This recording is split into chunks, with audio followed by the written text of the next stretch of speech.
Welcome to A Lunch with Biggie, a podcast about small business and creatives sharing their stories and inspiring you. My guest today is from Chicago and has had their business for over 4 generations and over 85 years, 87 years to be exact. They are an example of what it means to provide quality product, but also understanding that in order to evolve, you need to grow and include sandwiches. Please welcome Jim Graziano from J.P. Graziano Grocery Company. What's going on, man? How you doing? Good, brother. How are we doing today? I'm doing well, man. Doing well. Doing blessed. I definitely can't complain, especially on a Monday. Before we start, my number one question I always start off with is, what's your go-to sandwich? Whew, out the gate. Yep.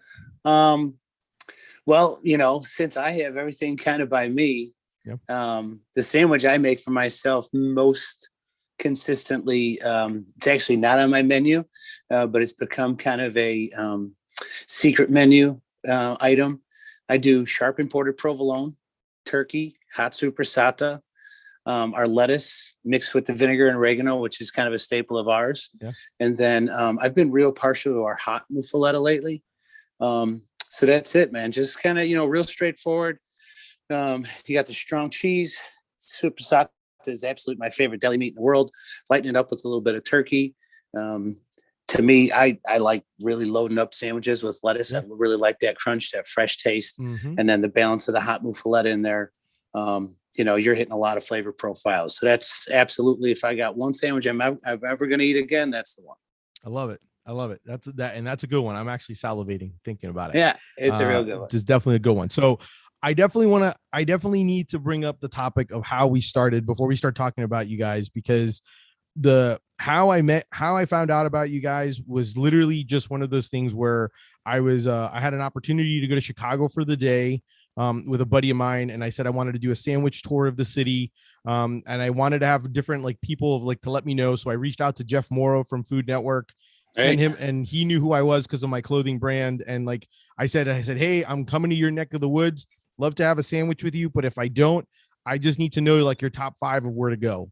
And the number one place that he told me was to come see you. And so I was like, I never heard of it, but I'm down to go. And I think I started tweeting to you and you started tweeting back. And I remember getting off the plane. And as soon as I got off the plane, I took the subway, we drove and we came to the neighborhood where you guys were at. And I literally was love. It was love at first bite, basically. As soon as I took a bite of your Italian, I was literally losing it. And I think between that and having a conversation about the sandwich, I basically have become, a devout fan of yours, where I basically tell anybody and everybody, if you're in Chicago, you got to eat at J.P. Graziano's. There's no excuse now, especially with your the way you guys change some of your times, but it is a must-have sandwich. And we'll obviously talk a little bit about your sandwich approach, but I want you to kind of tell people a little bit about J.P. Graziano, the grocery company, how it started, as because it's obviously over 87 years. So tell folks a little bit about how you guys started it, and then when you took it over, and then kind of we'll kind of talk about evolving, how you guys evolved into from where you are to doing everything else that you're doing. For sure. It's a really cool story, man. And I'm very, very lucky to have kind of just been born into it. It's actually 84 years that we've been on Randolph Street. Okay. But all total, it's well over 90 years that we've been in business. My great grandpa's absolute first spot was 1376 West Grand Avenue, which next time you come to Chicago, you got to hit up a pretty new sandwich shop that's right next door to that. It's called Tempesta Meats,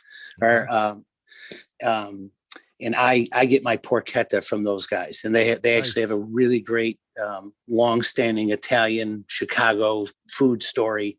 And I should connect you with Anthony. He's a really good guy. Awesome. So great grandpa's first place on Grand Avenue, it was a corner store. He had pasta, he had olive oil, Italian goods, but it was bread, milk, eggs, cheese, everything kind of just like a regular corner store. And, he became really big in the neighborhood, helped a lot of people out. It was a place where the wife could come and shop for the week, along through the week, grab what she needed. And then when her husband got paid on a Friday or Saturday, he would come and he'd pay the tab to my great grandpa. He started out like that.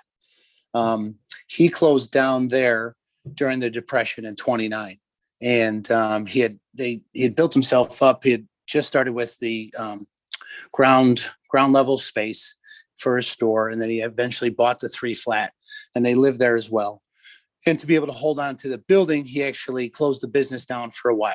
And at that point, he worked for his father-in-law. And his company was called Chicago Macaroni Company. And he was an importer and wholesale food distributor. So he started to learn that business. And he still had a lot of connects in Bagheria, Sicily, where we're from, because his brother had stayed there. And he really kind of fell in love with that wholesale business of being able to like bring in the best of the best stuff, bring it over to American. I mean, you're talking very early 30s at this point. So after a few years, he got back on his feet, reopened Grand Avenue. And then he also got word out on the street that he was looking for a bigger spot. He wanted to get into wholesale and distribution. And somebody had said, there's a guy on Randolph Street. He's renting out half of his warehouse. You go talk to him. So he did. They worked out a deal. And my great grandpa took up half the building at that point. Grand Avenue remained open. My grandpa and my great grandma ran Grand Avenue. My great grandpa and my uncle Paul, my grandpa's brother, the oldest son, ran Randolph Street together. And he really kind of blew up early with that, because everything that he would go to Italy, he would go to Sicily, he would handpick everything that he wanted to bring in. His brother that I mentioned, who was in Bagheria, Sicily, he made boxes. And another kind of offshoot cool story is his great grandson, my cousin, J.P Graziano, is the 4th generation of that business. They're still going. Wow. And so he had a way to get things here early on that not a lot of people had those means. And everything that he brought in, he signed exclusives with from the guys in Italy and Sicily, the manufacturers of that stuff. So, you know, if you wanted a certain brand of pasta, a certain brand of Romano, a certain brand of olive oil, we were the absolute only guys that had it. By about 1943, 3 or 4 years being at Randolph Street, the gentleman who owned the building passed away. My great grandpa took over the rest of the building. He bought it from his son. He closed down Grand Avenue, brought everybody there. And then we only ran out of Randolph Street, and it's the exact same spot as where we're at today. So that's like, you know, the very, very early origins of it. Got it. And then after that, you know, he just kept growing the business. It was him, his 2 sons. And then eventually my father, who was the 3rd generation, and his brother-in-law, my uncle Larry, they were the main 3rd generation that ran it. And they did wholesale the whole way through. And when I was like 9, 10 years old, kind of rite of passage in our family, to start coming to work with Dad on a Saturday, day off of school, winter vacation, whatever, whenever you weren't in school, you were going to work. Yep. And I mean, I was kicking and screaming, you know, my buddies were going to play baseball or doing whatever. And I'm there, you know, unloading semis with pallets of pasta and putting stock away and jumping on the truck with the delivery guy to go make deliveries and stuff like that. But it was, you know, it was something in my life now that I look back on, like I probably have the deepest appreciation for getting dragged down there at that age, with how much our neighborhood has changed now. Yeah. I don't know, last time you've been up, and even since then, I mean, it's hotels and world-class restaurants and condos and apartment buildings and, you know, 36 stories building going up everywhere. And it's as far away from what it was. And to me, it's, you know, having that real deal experience of such a long towing, like, you know, the real old neighborhood is really kind of what set my mind, and has a lot to do with the approach that I bring to the business that I have today. Okay. Of kind of balancing that old school and new school, really understanding what that neighborhood was, how people ran their businesses, why people ran their businesses. And it really shaped my philosophy, you know, on kind of how I do things. So my dad never forced me into the business as like a career. He forced me to come down on those days and stuff like that. But, you know, as I was getting older, he said, I'll pay for any school that you want to do. Go find what you love. You don't have to do this. And at that point, I was like, all right, I'll see you later, because I definitely don't want to be doing this my whole life. And I went to DePaul, in Chicago. Yeah. I studied poli-sci. I was going to get into law school after that. And halfway through college, it's just, Anthony, I still don't even have the words. It was just like a magnetic force for me to be there, and my father was very, very happy. That wasn't afforded to him as he was growing up. He was told, listen, this is what you're going to do, like it or not. If you don't, you're not part of the family type of deal. So he was determined not to have me walk down that same road. And then I was able to come on my own, on my own grounds. Meant a lot to both of us, so still finished out school and stuff like that. I had to have a job at school. I'd go back and forth. It was a quick shot down Halstead up and down to get to Lincoln Park, back to the Randolph Street. And then I graduated and I came into the business full time. And that was the first time in my life I ever kind of looked through the books of what was going on. And I was like, okay, we're in a lot of trouble here. Was that in 07? Is that around 07 then, around that time? Or I graduated college 05. Okay. So yeah, middle 05 going into 06. And I was kind of blown away. We're nothing extravagant, but everything in our life is always, taken care of. And we went to nice schools and, stuff like that. But, it's not like my dad was, running complete red, but it was I just decided to do this as my career. It just wasn't in the shape that I thought it was, Yeah. And we stayed the small mom and pop distributor the whole way through, where, people who became competitors of ours, massive warehouses out in the suburbs, a fleet of trucks, a fleet of salesmen. And, here we are, at that time, my Uncle Paul was 80 something. And then me being a salesman for it in one truck that was, kind of on its last leg all the time.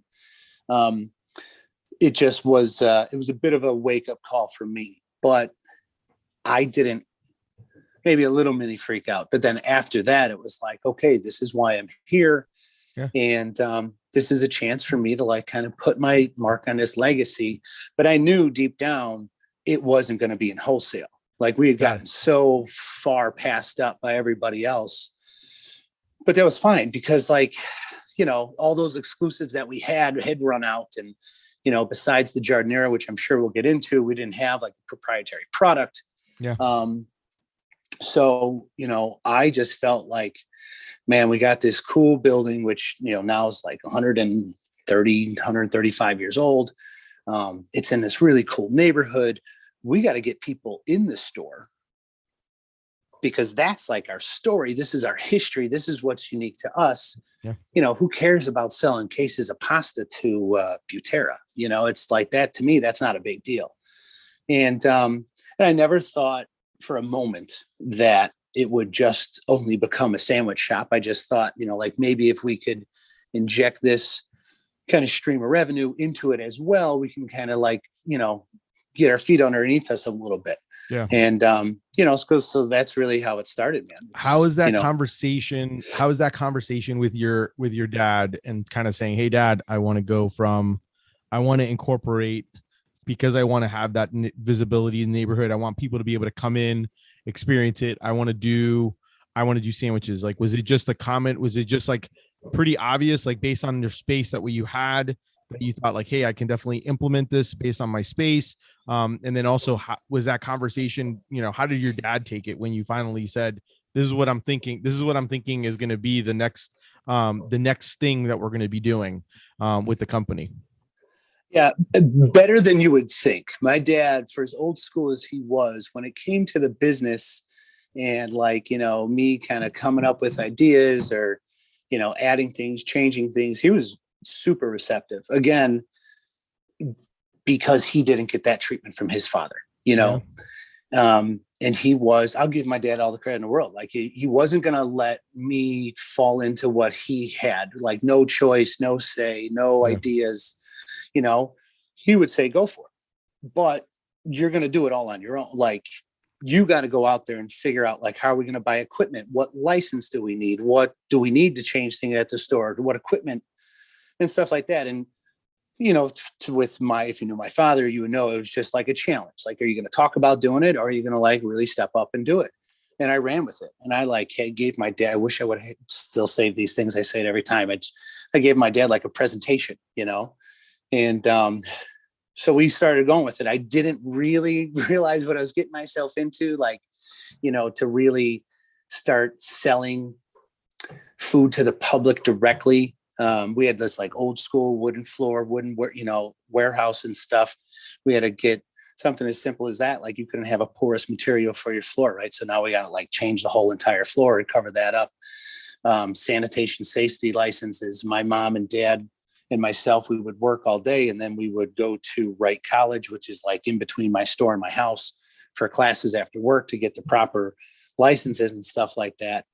But they never like pushed back, right? They would just get in the car and we would drive to the school and take the class and take our test. And, like, my mom and dad supported me through absolutely everything I've ever kind of approached in my life. Yeah. And that's always given me like to not have much fear in like taking a shot, right? Because I knew whatever the worst case scenario was, they were going to have my back, right? And I wasn't going to like be completely screwed.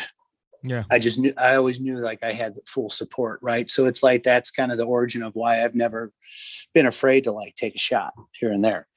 So that was it. And it's, again, man, we had no money to be like going buying slicers and refrigerated prep coolers and stuff. So I'd start talking to my customers, a couple of guys not doing so well, going to close up, and, had some outstanding bills with us. And I would say, don't worry about paying me. I'll start taking equipment from you, and then like refurbish that ourselves and get it shaped up. And, that's how we started. And I had niched myself out like one little corner. As soon as you walk in the door, there's been a table there forever, had the slicer on there, prep cooler next to it. My dad and I built the table still that we use today, that we like rolled the sandwiches on, and a little bread holder underneath. And started our sandwich shop, 6 sandwiches written on a piece of butcher paper with a Sharpie marker taped to the door. And again, we're still doing wholesale at this point, right? So we're loading the truck, we're sending out food to customers and stuff. And then people would come in to buy, either to resell or for their house or whatever. And they'd kind of walk past me and be like, what the heck are you doing? And I'm like, I'm selling sandwiches, You're like, let me make you one. And you'd be like, all right, and then go do a business with my dad and come back and grab a sandwich from me. And we started off like that, man. And we would do like, 50 or 60 sandwiches in a week. And like, 10, 12 sandwiches a day. And I was like, look at me. It's like, thought it was kind of a big deal. And then we got a really big break from this guy named John Cagney, who's still a dear friend and customer of the store. He had a seat at the Board of Trade. He came in around the holidays one time. And it's like, this was like, 5-6 months into us doing the sandwiches. And he's like, do you deliver? And I was like, yeah, absolutely. We'd never made a delivery in our life. And I was like, yeah, absolutely, we deliver. And he's like, I'm going to order sandwiches tomorrow. I got, 40, 50 guys I buy lunch for every single day. Called up, gave me the order. He said, Jimmy, be here in an hour. And I flew to D'Amato's, got more bread, slicing sandwiches. Things are going nuts. Throw it in my car. I had to find out where the Board of Trade was. I mean, this is, 2005, 2006. Like, you're not grabbing your phone and pulling up directions. Made it to the Board of Trade, and he handed me a stack of cash, for like 50 sandwiches. And I was like, this is what I've been trying to do the whole time, man. And it was and he called back the next day and they wanted lunch again. And the guys who worked next to them saw that what they were eating, and it was like, oh, it's a new spot. These sandwiches are incredible. They ordered from me as well. And it was just word of mouth then. That's it, man. It's like just the best advertisement you can get, and something that I still rely on to today. And that was like kind of the start of, the sandwich shop starting to grow up a little bit. And then my dad passed very suddenly in 2008. He passed in his sleep of a heart attack, 63 years old. And, that rocked my world for sure. Yeah. My mom had been working at the store for a number of years. And I really, obviously she's going through plenty of dealing with the death of her husband. And I mean, I had to go to work the day my dad passed, right? Because it was like we had to load the truck and get stuff out to customers and stuff like that. So a bit unconventional, but that's what it comes with when you have a family business, right? And so I went in for a couple hours and knocked out what I had to do. And I had to talk to a bunch of the neighbors because everybody down there is absolute family that ran those businesses back then. And, the week later, whenever we kind of started going again, I knew that I was going to really have to make the sandwich shop work because I would, I couldn't just leave 3 days a week and go sell on the street like we used to. And I'm not going to leave my mom there alone. And, that's when my oldest sister, Deanna, came in to help out for a couple weeks. And I know you met her when you were there. She's absolutely runs the business with me now. She's, 13 years later. And she's, it's, when people say, oh, I wish I could double myself. It's like, I kind of got that out of my sister.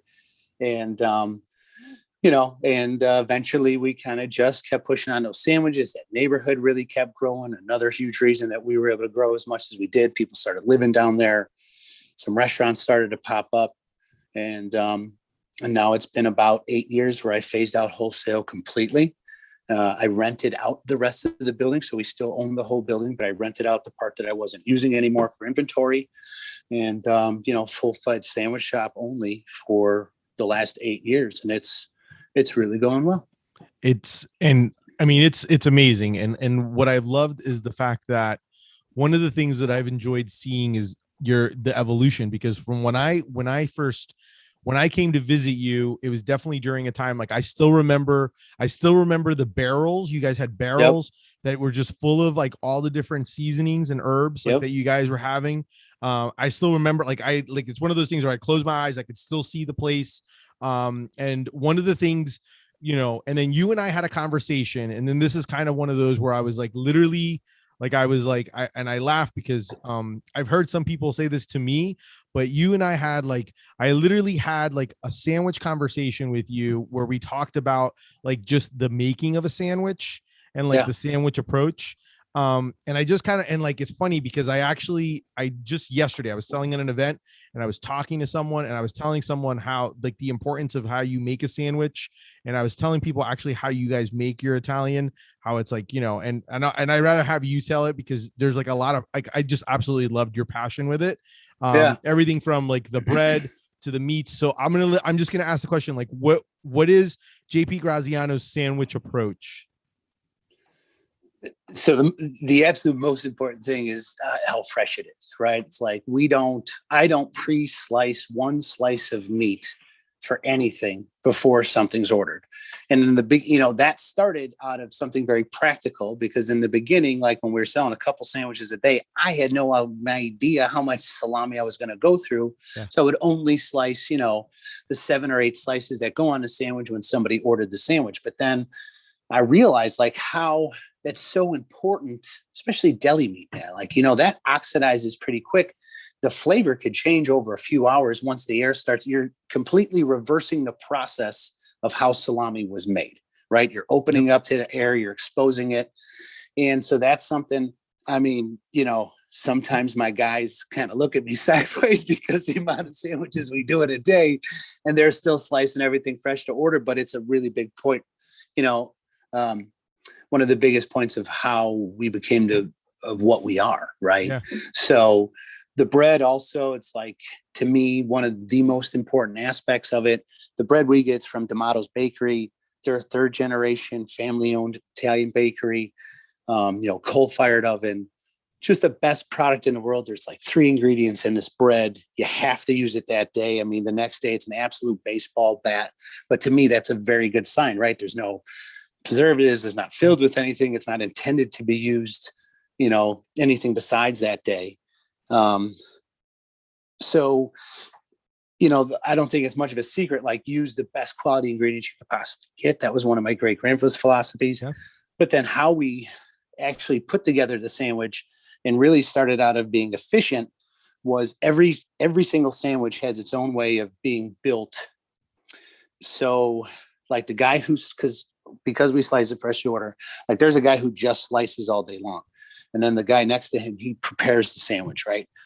So when the guy who's slicing it hands over the sandwich to the guy who's going to be making it, he knows what sandwich it is by what meat is on top. Got it. Right. So like when you see the hot capicola on top, you know that's an Italian. When the pepperoni's on top, you know that's a spicy. When the supersad's on top, you know it's a Mr. G. Every single sandwich is built like that. And how many slices, what number it gets sliced on the slicer. You know, again, you don't want it too thin. You don't want it too thick. I mean, you're really gonna dial in every little thing. And I would kind of like obsess over all those little details. And all the time I would say like, well, it's not rocket science. And then it would be like, well, then why does it take you 20 minutes to explain how do you make a sandwich? You know what I mean? And it's kind of just part of our approach of keeping that fresh, keeping it a certain way. And then ease of being efficient. So like whoever's standing in that position and making the sandwich when a guy goes for lunch break or something like that, it's constantly seamless. Like these guys know what's going on no matter what. And then, you know, we mix the vinegar and the oregano with the lettuce before we put it on the sandwich. I think that's a very, very important part. Like you get that consistent flavor the whole way through. It's not like, you know, this bite had vinegar, this bite had oregano, this bite had nothing. You know, it's like a consistent flavor the whole way through. I sold to thousands and thousands and thousands of restaurants. And I've talked to chefs like you wouldn't believe. And I would sell them these products and we would talk about flavor profiles of, you know, like really fancy dishes and stuff like that. And to me, there's no reason to not bring that kind of approach and philosophy if you're making a sandwich. Yeah. And kind of, you know, that's kind of just how I started all my stuff. Yeah. And I mean, obviously there's a reason why, you know, you guys are definitely doing something right, because there's a reason why your Mr. G is known as one of like Chicago's most iconic sandwiches, and also like one of the top, like your best Chicago, like best lunch spots. There's a reason why I've been preaching since I've met you about this, because even like I remember even talking about how the fact that the oil and vinegar holds better on the lettuce if it's already tossed, so that way you don't have to worry about any of that stuff like squirting over and leaking on your shirt because it's already mixed on there. I mean, those are all the little things, and I tell you, like, those are the things I appreciate, and there's a reason why you're so successful, is because I think people see those things and they taste those things. You know, and I know a lot of people can just say, oh, you just slap stuff on there, but you can taste a well-built sandwich. And that's one of the things where I'm like, to this day, that's what I remember. And that's why I always, like, pretty much why I'm always telling people about you, because it is literally probably, there's only one other place. There's one place in Orlando that I get an Italian at, but I pretty much will tell you that I still like automatically, I promise you, like when I go to Chicago, my wife already knows, like, I'll be visiting you, and it may be more than once when we come visit Chicago. So I also want to talk to you because one of the things that you did, which I thought was really, really smart, was the fact that you did use some of the information and some of the things that you did with the wholesale side of it. You actually created Taste of Real Chicago, right? And so I wanted to tell people a little bit about how you came up with using this route, which basically allows you to then sell the giardiniera and the muffaletta mix. So tell people a little bit about what made you decide to say, hey, I think this is another avenue that I can go and I can provide people to be able to buy and come to the store, but also be able to sell online as well. Yeah. So the giardiniera itself, you know, that the recipe that we use today is the same from the 1950s, or when my grandpa and my uncle Paul ran it. You know, I'm like, you have to be smart enough to be able to like change and grow and see what's coming. But the real smarts is like to know when not to mess with stuff that works. You know, I've walked that fine line running a 84-year-old business the whole time it's been under my control. So we had the giardiniera when we were selling it wholesale and retail. We would sell gallons and we would sell quarts and 16 ounce and 8 ounce and stuff like that. And it kind of just got to be a little too much. You know, again, I was pulling back on the wholesale. So I wasn't ordering like pallets and pallets of this stuff. It was really just to stock the store and then have enough for the sandwich shop. So I only brought it down to like 5-gallon buckets for food service and then just 32-ounce jars for the shelf. And a lot of customers kept asking me for 16-ounce jars. It's a little bit more practical size when you're using it at home. And it kind of coincided with me starting a muffaletta sandwich at the store. Central Grocery, New Orleans. I'm sure you're very aware of them. To me, absolute gold standard of a muffaletta sandwich. I wanted to get take a shot at making it. But I really never found a jarred muffaletta spread that I liked. So I would make my own. I would take our mild giardiniera, chop it up, take the Castello olives, like Sicilian green olives that we sell at the store, crack them in half, pull the seed out, chop it up, get the olive ratio to the giardiniera ratio correct. But it would just take a very long time to make enough quantity of that, where it was worth it. I got, myself or my guys doing it by hand. So I was only limited when I could sell that sandwich. I would do it only on Fat Tuesday. And then, we would build up stock and do it like the weekend, including the Tuesday. And then eventually I just took that, threw it in a jar, sent it up to the people that make our giardiniera. And I said, can you try and match this? And they knocked it out of the park. And then I figured okay, well, if I'm going to add two new products, being the hot and the mild muffaletta, this is my chance. Let me get this stuff in all 16-ounce jars. Let me update and freshen up the label a little bit. And that all went down kind of all of 2019. And by the end of 2019, I think end of November 2019, December 2019 is when I launched tasterealchicago.com with 5 products: hot and mild giardiniera, hot and mild muffaletta, and then a gift pack, the Taste Real Chicago gift pack, which was one of each jar. And that website really blew up for me during COVID in 2020 because so many people were looking at a way to support small businesses, even if they weren't in Chicago. How can we help? How can we help? And I would direct them to that website. As you know, we also advertise with Barstool here in Chicago, and they really amplify the word and get that out. And that website just went nuts in 2020.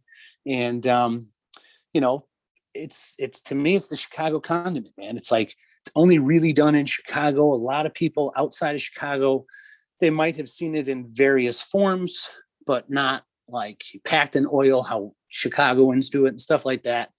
So I knew there was a market for it because so many Chicago transplants, Florida, Arizona, California, wherever you may be, or people who live here and want their, friends and family to try it in another state. So I kind of just went for it, man. And, learned how to build a Shopify page, took the pictures and plenty of stumbling and messing up, but like anything else, see it through until it kind of takes off. And, now that website's doing really well. We did a collaboration beef kit with the Barstool guys. I was just about to talk about that. Yeah. So that's gone really well. And I think by the holidays in a month or so, I'll be debuting a new product that will be coming out, kind of a branch off of giardiniera. Nice. And, it's fun. I don't know, man, when I see an opportunity like that, and it's not like it's a brand new product, it's a proven concept. Yeah. And you kind of just go for it and just, and I also love it because in many ways it kind of stays with it kind of still kind of pays an homage or kind of love to how your roots of where you guys started, right, of everything that you're selling. I mean, I think that's the part that I loved is the fact that it's though you're not doing wholesale of the ingredient, you're still providing a quality product that now everyone can have. And it's, even though it's not going to restaurants, it's going now to individuals who are wanting to have that taste and not being able to. So I think it was amazing when I saw it. I was like, man, what a great and smart idea. But what happens is a lot of times people don't take that chance, right? They don't want to take that chance. So I think that was one of the things that I thought was really fantastic when I saw that you guys were doing that, because it just made sense. You just needed to do it. So it does. And it's you can't ignore those opportunities, right? To me, the sandwich shop had grown to a point to where if the Shopify page didn't work out for the peppers, I would have just sold the peppers in the store, and plenty of people would call me and we would mail them out from the store and stuff like that. It's not in business, in my opinion, you do have a lot of trepidation and anxiety sometimes of trying something new or taking a shot here and there. Once you jump out of the proverbial nest enough times, and even if you fall and you realize I might have got nicked up, I might have got banged up, but nothing catastrophic happened. Yeah. You realize, just go for it. Right. And in the beginning, I would just try to like poke as many holes and be like the biggest devil's advocate. And it would be like what they call it, paralysis by analysis, right? Yes, Like you just yes. overthink what can go wrong, what could go wrong. And then I realized like stuff's going to go wrong no matter what. If I like bang my head against the wall for 18 months on something, or if I just throw it out there, you're never going to cover every base. It's easier really to like just go for it. And then the things that go wrong become very obvious very quickly. And then you realize, well, okay, there's 5 problems instead of 25 that I thought I had, and they're very easy to identify. And now just get to work on taking care of those. And then you put some time in, and then all of a sudden it's a, just a well-oiled machine that's kind of running. And we don't technically do the distribution. Now I do have some pizza places that started buying it from me. We did get into the Home Depot hot dog stands here. Oh, nice. They sell it on their stuff, and they sell the jars as well. And I actually just got word this morning that I put in a bid to grab a warehouse kind of by my house. And now I'm going to throw my hat back into this distribution stuff because of the brain that was able to build. So I'll be doing my own online distribution or fulfillment now, and then doing distribution as well, and kind of just really getting back to my roots of wholesaling, but really just sticking with that product. Yeah. And just going to go for it again, man, and see what happens. That's awesome, man. So, yeah. And you kind of answered the question, because my question was going to be the aspect of like, what advice would you give for when starting out? But you basically answered it. Like, you just got to stop thinking about it and actually just start doing it. For sure. Which I think is important. And the other thing that I want to talk about is collaborations, because I think that you've done a really good job with collaborations with just not with like one, like you mentioned, the Barstool Chicago collab that you guys did, the Italian beef kit, which by the way is amazing. It was an amazing, I had some friends that are from Chicago come eat, because obviously it makes so much with it. So I want you to tell a little bit about how that came about and what it includes, so that people can actually go check it out, and I think it's still available on Taste Real Chicago as an option. So I want you to kind of tell a little bit about that.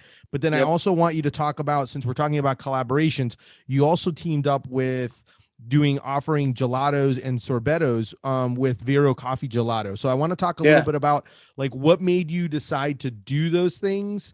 Was it something that they approached you approached them, and kind of talk a little bit about both of those? So for the Barstool beef kit, as it's called, that was definitely me reaching out to them. And I really just deal with the Chicago guys here, and my guy is Eddie, who's, grew up a couple blocks away from my neighborhood. We're 10 years apart, so we don't fully kind of cross over, but we know a million of the same guys. He went to like the rival school that I went to in high school and stuff like that. So just real good Chicago, great guy.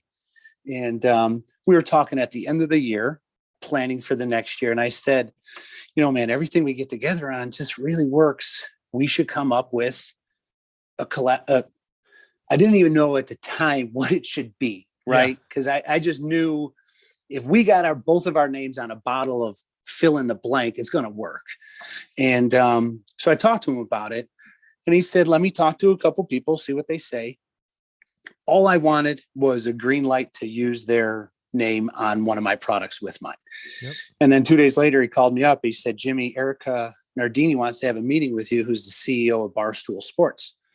And I was like, all right, cool. I should probably figure out what product we're going to pitch here. And, the year before with COVID, so many people were cooking at home. And this guy posted a make at home Italian beef that they do in a slow cooker. So a little unconventional of how we normally do it. But the recipe called for half a jar of our hot giardiniera, half a jar of our mild giardiniera, and then a list of like 7 or 8 spices. So I talked to my giardiniera people, and I said, I want to develop something that's basically a medium in between the hot and the mild. Yeah. They did that. We call it mezzo. In Italian means half. So mezzo giardiniera. And then a spice guy who we've been working with for over 15 years out of Chicago, sent him the list of spices. And I said, get this all in a bottle. And we came up with the Italian beef seasoning. So what I pitched was this beef kit where you can make it at home. It's in your slow cooker. You don't need restaurant equipment, chuck roast, nothing fancy, nothing expensive. Cut up the meat, throw it in a slow cooker, throw in the peppers, get your beef base, get it boiling, throw in the seasoning, throw everything in a crock pot, walk away. And 8 hours later, you got all this unbelievable, like legit flavored Italian beef.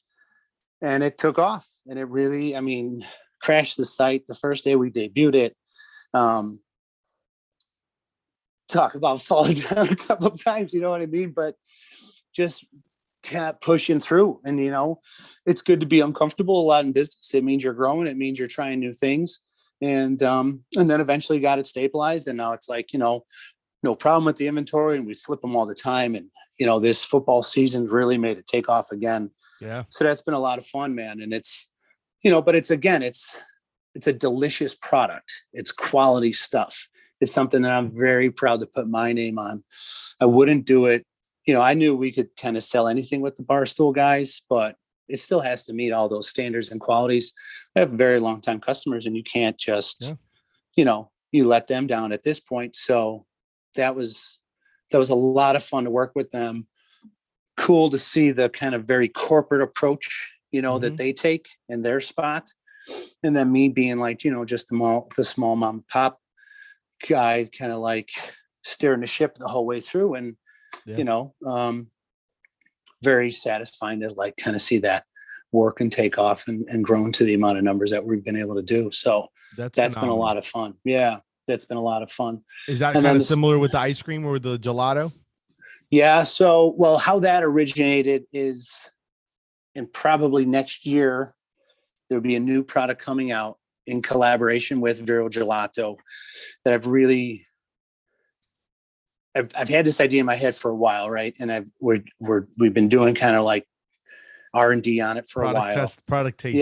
Yeah. Which is a lot of fun, especially when it comes to gelato. Oh yeah. And Angelo Lolino, who's the gentleman that owns that company, our families have known each other for a very, very long time. They're huge in Chicago as well. And so as we work on that, I thought, let's get your stuff in here now, you know, a couple flavors, nothing crazy. Just to like get people used to seeing those names together. And then hopefully, you know, spring, beginning of summer next year, him and I will have a really cool collaboration project we've been working on. And I just thought, again, with the sorbetto, recently we opened up nighttime hours. So I thought it would be a good hit in the summer, you know, grab a sandwich, grab a little cup of lemon ice, and it's all taken off really, really well. That's good, man. And that was one of the things that I was going to lead up to was you guys decided, because your usual hours, you guys are open till what? Till like about 5 or so? So COVID changed. Yeah. Normally 5. COVID changed hours and days a bit. Yeah. So right now our standard hours are Tuesday through Saturday, 11 to 4 p.m. And forever, you know, everybody's like, I can't get to you by the time you close. Your crazy hours. You are not open on Sundays, which, you know, like family day, we're never going to be open on a Sunday. But again, with the neighborhood changing so much, literally like a Nobu hotel opened up across the street from our store, I planned on doing nighttime hours, right? Because I would close up the door at 5 o'clock, 4 o'clock, whatever. I turn around and get to my car, and there's more people on the street at that time of the day than there was at any point during the day. Yeah. And the day was great. Like, you know, it didn't hurt us at all. But I sat out there one night, and for an hour, I counted how many people walked past my corner. And I was like, 65% of these people would eat a sandwich if I was open, you know? So I got to work on like kind of creating a walk-up window on the side of our building. And I put the permits in with the city. I put the permits in with the city at the end of 2018. They reviewed it all 2019. The building is landmarked as well. So I had to pass city council approval, landmark approval, and I got the permit in November of 2019. And I said, cool, let the winter pass, let the freeze pass. Spring of 2020, we'll cut the hole in the wall, install this walk-up window.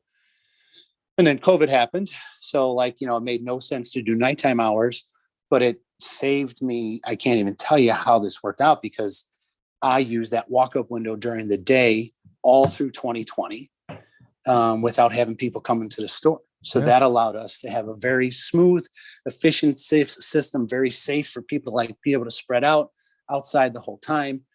And we rolled through 2020 with like no problem because of it. And now this summer, you know, I said, let's get this night window going, because people were like so ready to be out and about. And it's been open for like 3 months now. So we reopen On Thursdays, Fridays, and Saturdays, we reopen up at 6 p.m. and go to 1 a.m. Yeah. And that's been fun, man. I mean, it's You like, guys, you guys, there's I've seen like a lot of people, like even events have happened around that time. You guys, yeah. you guys even have like the quote unquote, the Instagrammable, I would say it's like a bench, like with the light up bench. I mean, you guys, like you've really like, you leaned into it, but I love it because I was like, it makes total sense. I'm like, you go out, you're out and about, and I'm hungry. I'd eat a sub at night, which works out really well. I am kind of curious. Do you make them like a smaller? Do you have like a midnight snack version where they're smaller? Because you make some big old subs. Yeah. Like, are no, they? We don't. We run our full menu. We run our full it. menu. If somebody wants a half a sandwich, I tell them find a friend, give them the other half. Wrap it up and eat it the next day. Not everybody, plenty of people walk in with the intention of having half a sandwich, and they'll even say, can you wrap it in 2 portions for me? I'm going to have this one later. And it's, pre-COVID, especially when we had seating inside still, I'd watch the person eat that half a sandwich, and then I would just like start counting in my head. And I knew 99.9% of the time they reach back in the back, they open up that second half of the sandwich and they knock it down. So, I mean, it's like, you're halfway through at this point. Do you realize that I was supposed to eat at 5 different places and I did that? I said I was only going to eat a half and I ate the whole damn thing. Yeah. It was like right when you guys opened. And then I was like, I didn't even go to 5 places at the end of the day because I was so stuffed that I was like, I got to walk the city to gotta lower my, feel better. But it was well worth it for sure. I try never to be cocky, but I dare you to eat half a sandwich in mine, and especially with the other half sitting there, you're just going to crack into it. So we started, I'll give you this week. I'm not sure when you're airing this, but this Thursday night, it will be the first time we offer an Italian beef that we're making in the store. I worked out a deal with my tenant next door to rent out some of her kitchen space.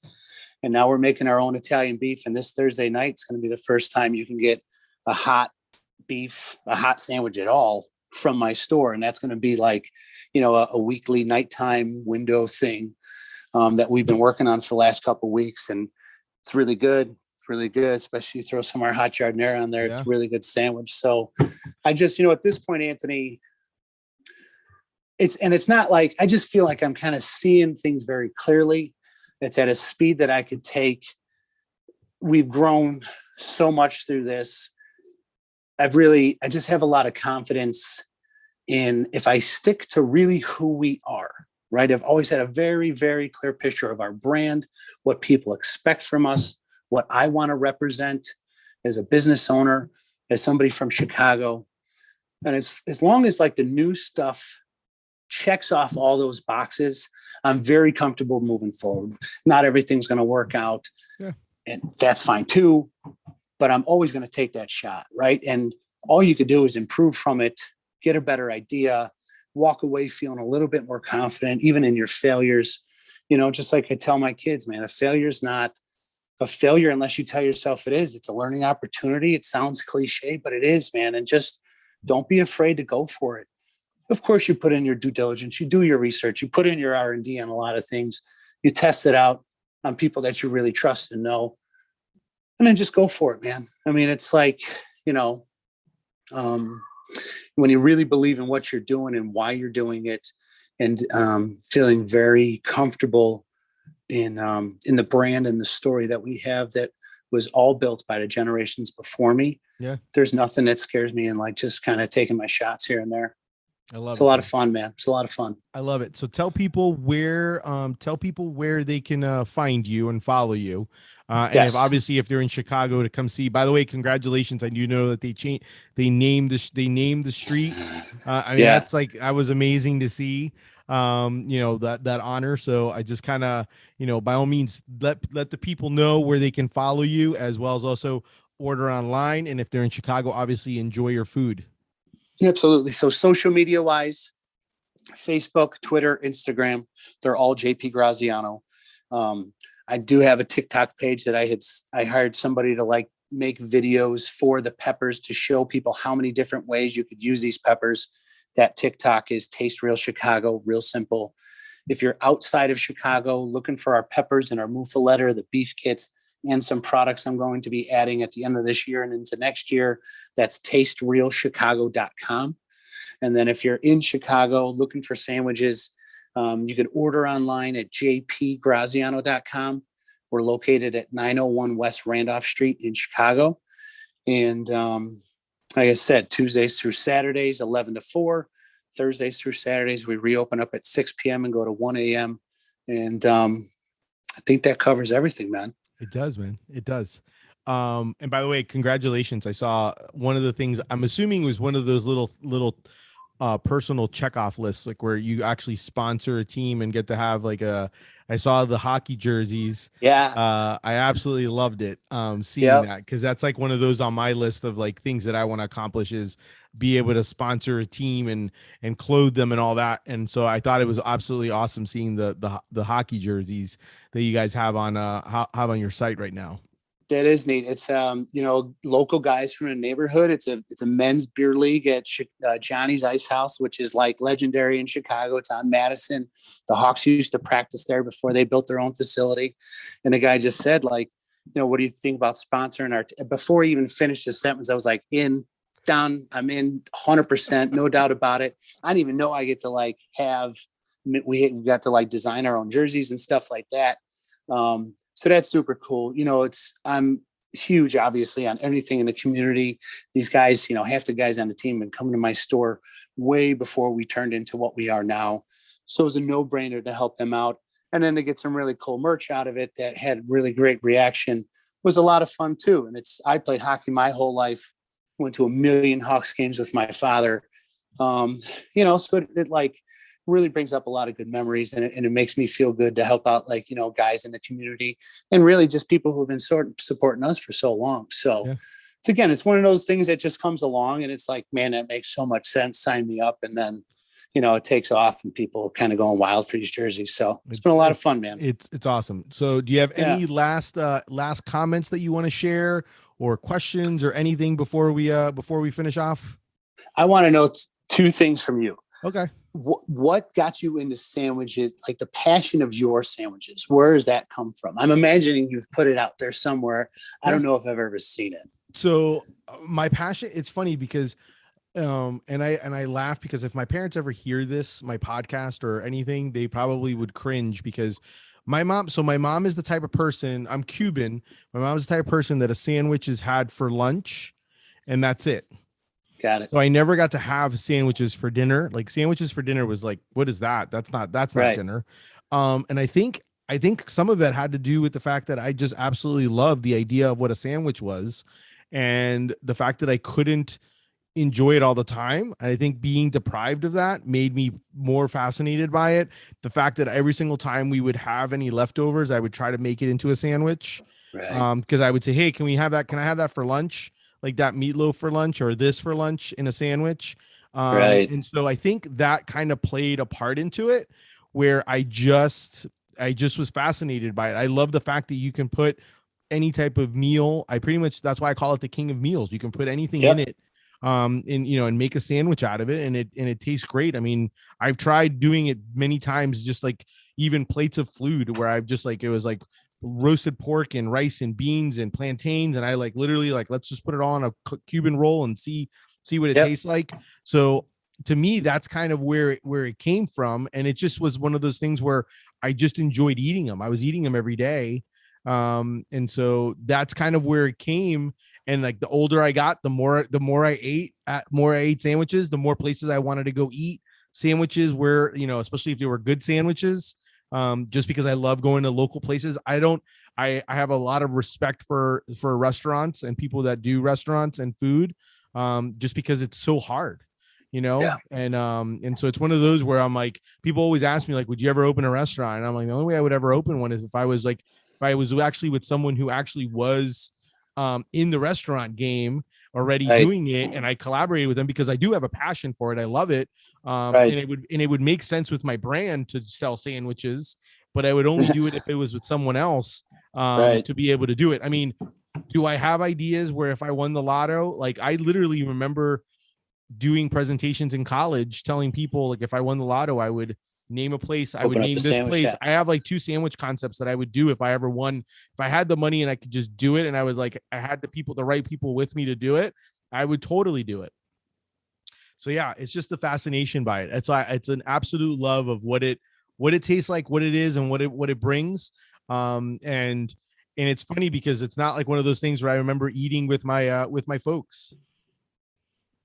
So yeah, so you said you had a second question? It is, and it kind of basic, but just because Yeah. how I love them so much. What is your favorite condiment on a sandwich?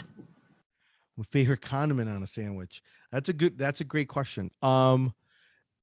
It kind of depends. I've been doing a lot of like mixtures of condiments together just because I like the idea of the sweet and the Right. heat when it comes to it. So sometimes I'll do like lately, and I think we're actually having this for dinner tonight.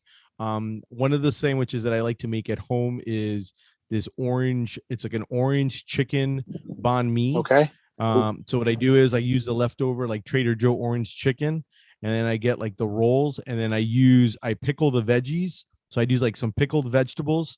And then because I kind of want that crunch, but a little bit of that sour and Mm-hmm.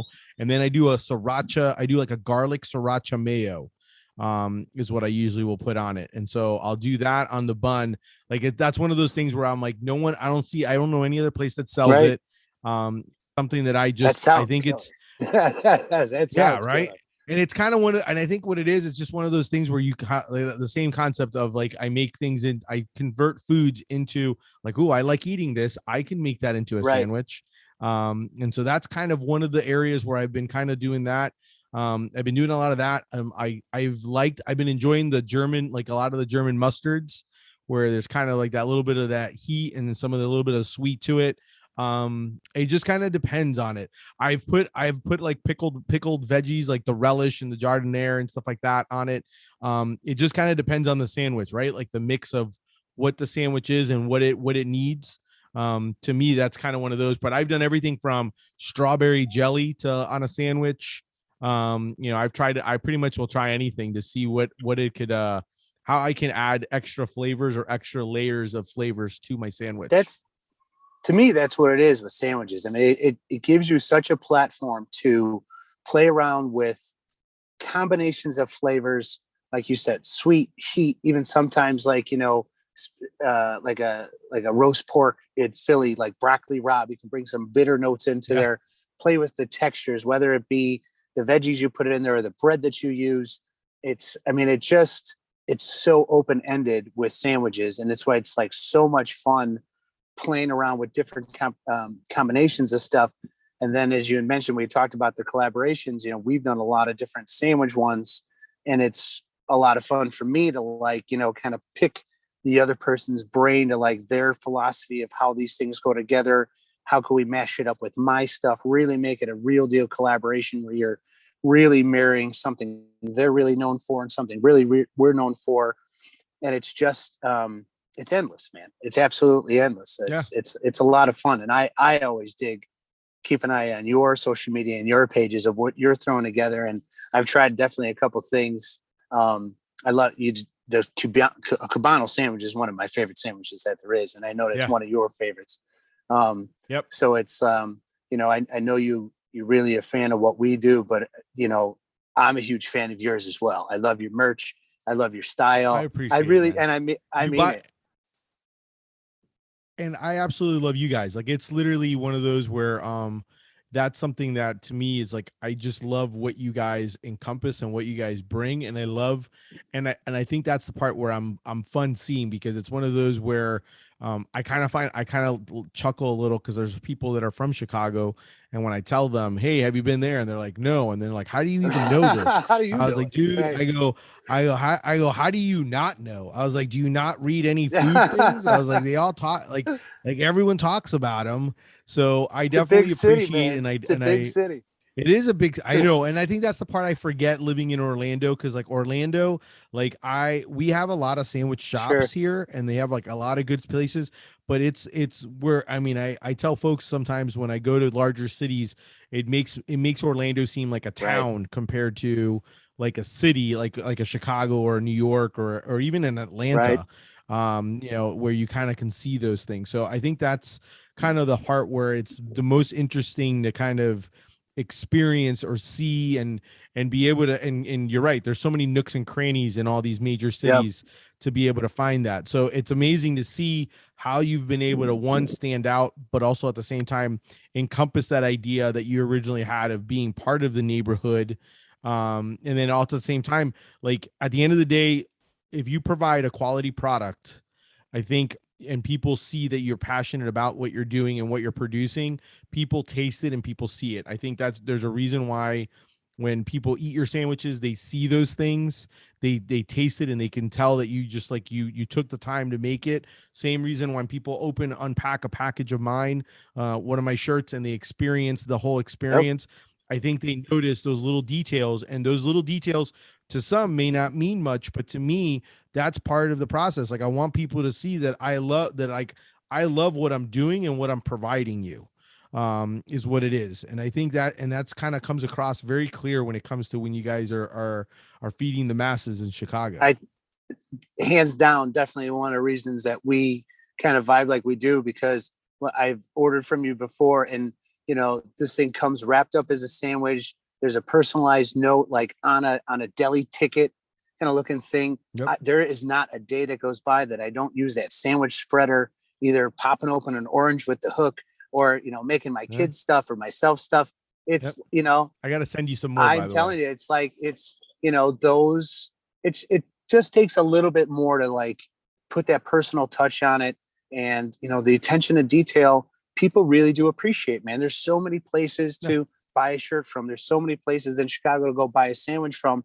And it's like, how do we stand out? But it also, it personifies your brand, and it makes sense. Yep.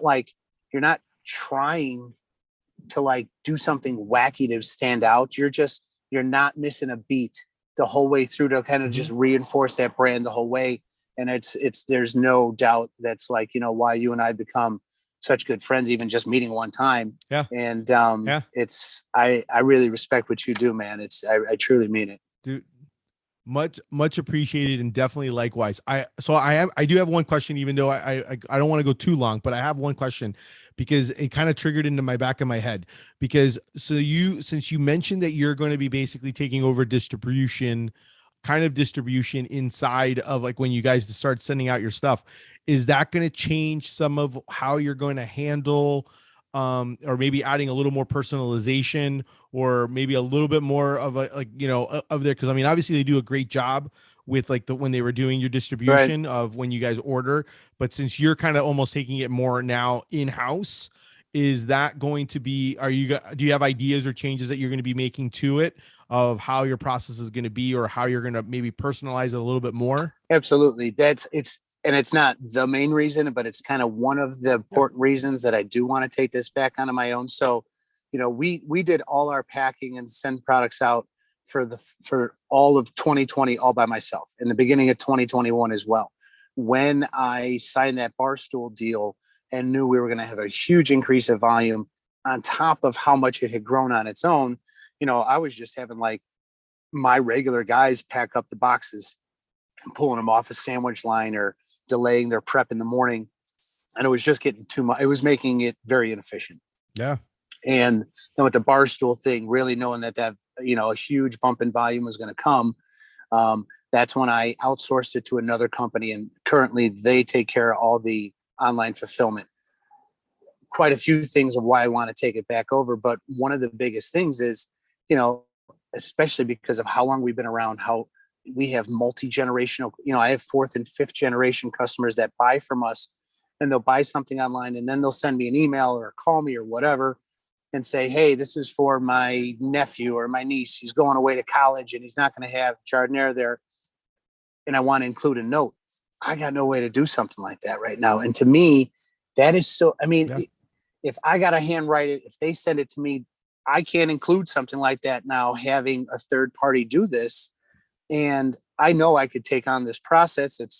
I know I'm giving myself a bunch more work, and, we'll go through our pitfalls, I'm sure, kind of taking this back over. But to me, it is one of those things where I have to do this on my own, because not only am I going to ensure it's going to be done exactly how I want it to do, it gives me that chance to kind of like personalize this stuff or personalize a gift for somebody and then really kind of put my own mark on it.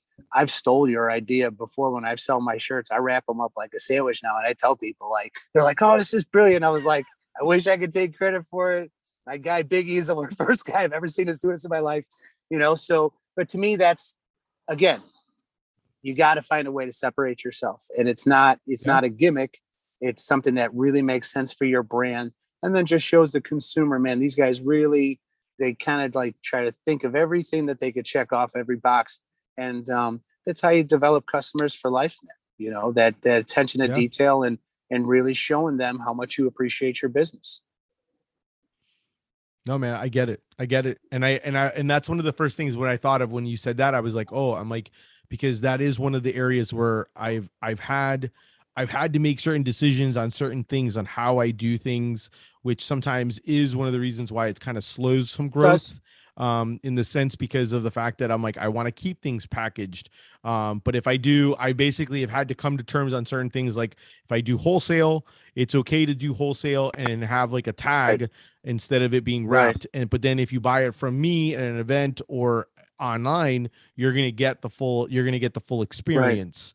And I think that that's important, but because I do the same thing, even when I do an event, I still handwrite a note. It's not as personalized as if you ordered, hey, like if I put, hey, I hope you enjoy your Italian beef, it'll be more of a generic, like, I hope you love your sandwich, your packed sandwich or something like that. But at least it gives something. So, I mean, I definitely think that if you can come up with, especially because you guys are going to be busy with having a packet. So if you can come up with a way to do it where you have the ability to have it almost like written in a way, like a hand, it looks either a handwritten note and then have like a deviation where you can do for the special ones. Cause that's kind of what I tell all my customers that I'm like, if it's a gift for someone else, I need to know, leave me a note and tell me what it is, because that way it does mean it's a lot more special to be able to get it. And you're right. It does add an extra level. All the customers who get those things, and those are the little things I think that people even, that are extra that you don't get with like a larger company, that you can do, and it kind of shows. It means a difference. It makes a difference. No, it really does. It really does. And it's fun, man. And it's just a different creative way, kind of, to express yourself, show your appreciation, your customers, stand out.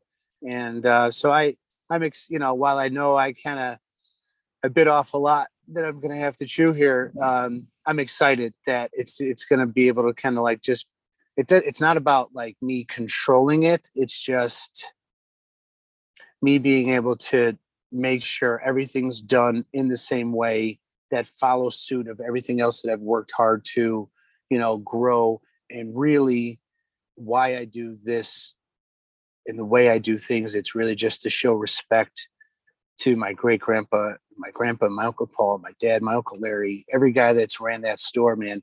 They really did all the heavy lifting. They made that brand. They built the Graziano name in Chicago. And it ain't about me, man. I have no ego in this thing. It's not. Every single guy that has run this business has come and gone.